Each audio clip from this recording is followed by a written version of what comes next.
Isang bagyo sa labas ng Philippine Area of Responsibility o PAR ang minomonitor ngayon ng Pag-asa, pero ang habagat pa rin ang nagpapaulan sa malaking bahagi ng Luzon.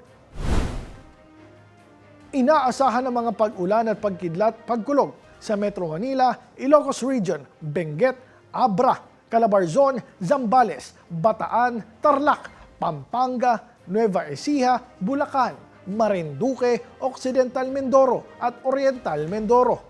Nagbabala ang Pag-asa na maaaring magdulot ng biglaang pagbaha at pagguho ng lupa ang katamtaman hanggang malakas na pag-ulan sa mga lugar na ito.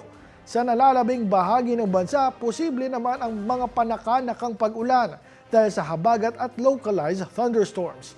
Posible rin ang flash floods at landslides kapag malalakas ang thunderstorms. Sa ibang bahagi ng bansa, mahina hanggang katamtaman ng hangin at bahagyang maalon hanggang katamtaman ng kondisyon ng karagatan.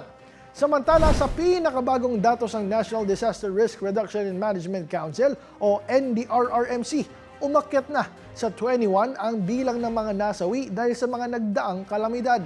Nasa 14 naman ang sugatan, habang isa ang patuloy na nawawala.